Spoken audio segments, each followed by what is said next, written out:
nongeye kubasuhuza ni kuri Niba TV nk'ibisanzwe. Ngira ngo ni ibintu mumenyereye.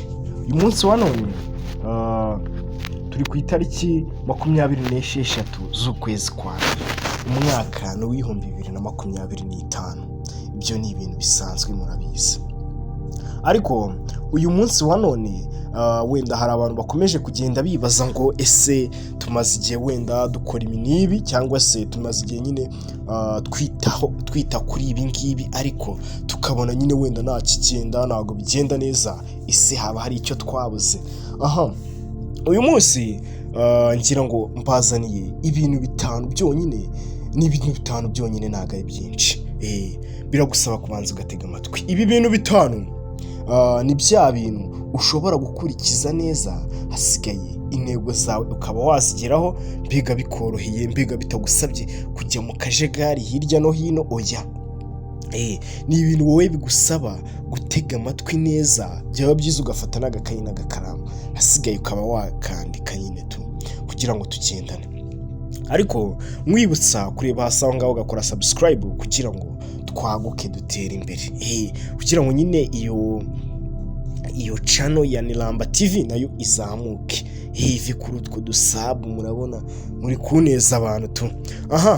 Noneho reka turebe, tugiye gutangira n'ikintu cya mbere, ikintu ushobora gukora hasigaye intego zawe nyine kuzigeraho bikaba bisa nk'ibikoroheye, atari bya bintu nyine by'akajagari, bya bintu by'iyi minsi, insore inkumi, ibintu nk'ibyo baba barimo mu kajagari. Oya, tujye mukora ibintu ku murongo.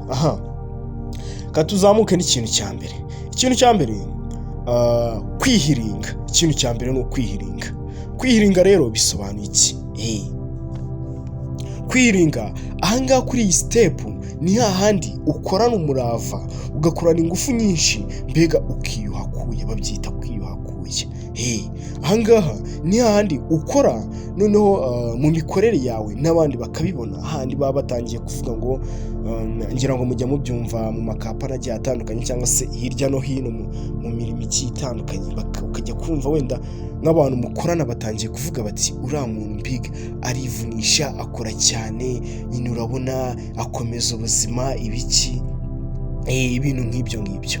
Ariko ibyo ngibyo baba bavuga nyine jya ubihorera ubima amatwi. Wowe icyo uzi ni uko uri kwihiringa kandi ufite intego ushaka kugeraho. Buriya mbega byagiye bigaragara ko buriya uko wihirinze mu kintu cyangwa se nyine uko utaye umwanya mwinshi ukora ikintu mbega ukamara igihe kirekire uri mu kintu ugihugiyeho, ngo bigaragara ko uko ugenda umenyera icyo kintu niko kirushaho kugenda kikorohera. Buriya uko wihiringa mu bintu mbega niyo byaba bikomeye cyane cyangwa se mbega bya bintu bavuga ngo ntibishoboka, ariko iyo ubigumyeho ukabihata bigera igihe bigakunda. Buriya ngo kuri iyi step nanone ikintu wirinda ni ugucika intege, mbega kuvuga ngo ndayamanitse birananiye ndatsinzwe. Oya, iryo jambo raryirinde ryo kuvuga ngo ndayamanitse. Aho ngaho ni ku cyiciro cya mbere cyangwa se kuri stage ya mbere yo kwihiringa. Reka tujye ku kindi kintu, wenda ikintu cya kabiri cyangwa se faze ya kabiri. Faze ya kabiri ahangaha bari kutubwira ngo kugira ikinyabupfura. Buriya kugira ikinyabupfura nabyo ni kimwe mu bintu bishobora kugufasha kugera ku ntego zawe kandi bitakugoye.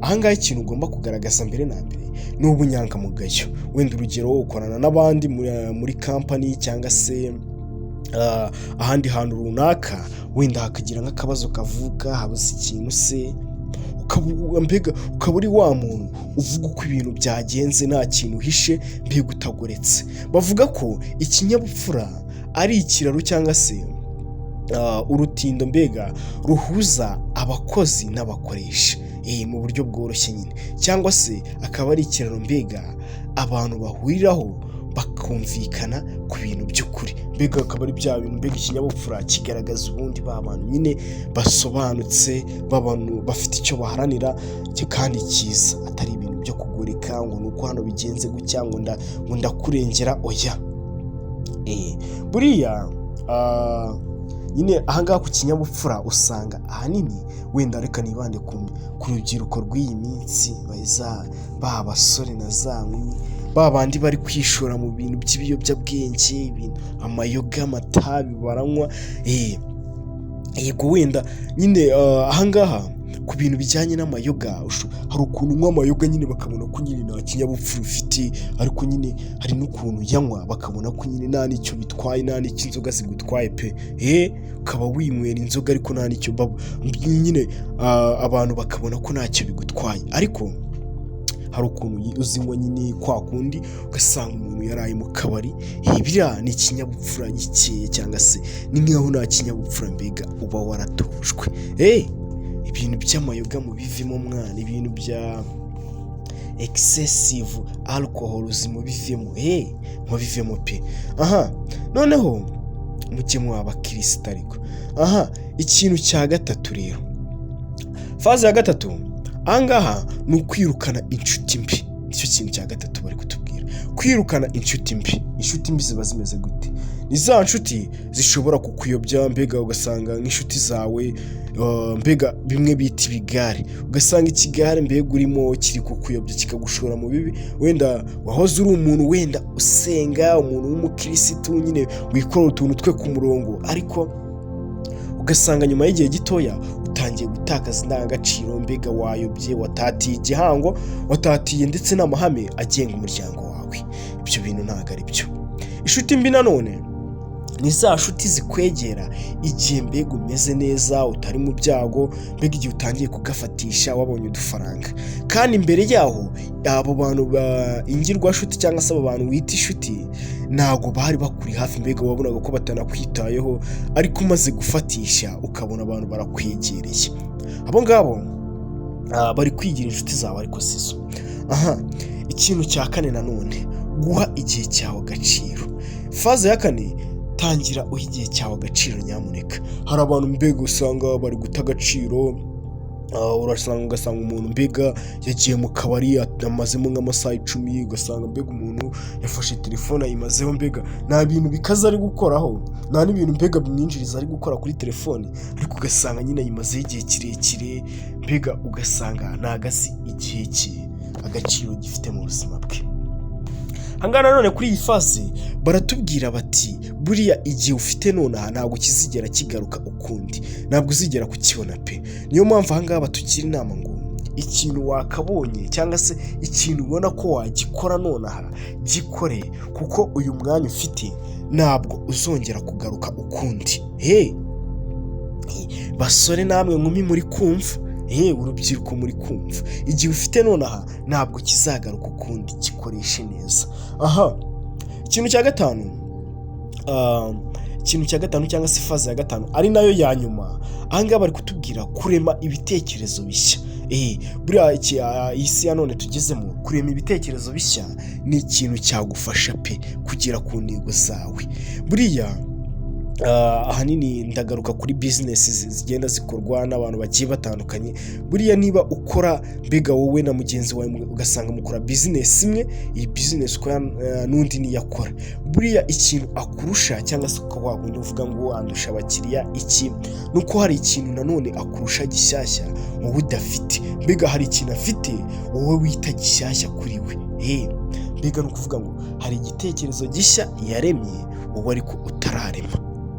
Ahangaha nanone iyi ngingo bayisanisha no kongera ibintu bishya mu buzima bwawe, ibintu mbega utarigeze ubonaho, mbega ugasa mbega ibintu utigeze unatekerezaho, noneho wowe ugatangira kugira gute, ugatangira kubishyira mu bikorwa, mbega ukabitekerezaho, mbega bigasa nk'aho ari ikintu gishya mu buzima bwawe. Ifaze ya gatanu rero murumva ko mbega ijyanye n'isi tugezemo ya AI cyangwa se artificial intelligence. Ni ukuvuga ngo iyi si y'ubwenge buhimbano cyangwa se ubwenge buremano, ni ukuvuga ngo igomba kugendana n'ibitekerezo bishya, mbega kuri iyi si hakazaho ibintu bishyashya, noneho no muri business yawe bikaba akarusho.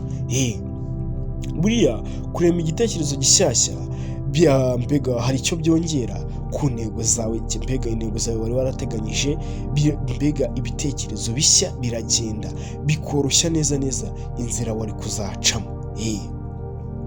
Reka mbabwire ngo ikiganiro cy'uyu munsi ntaho kirangiriye.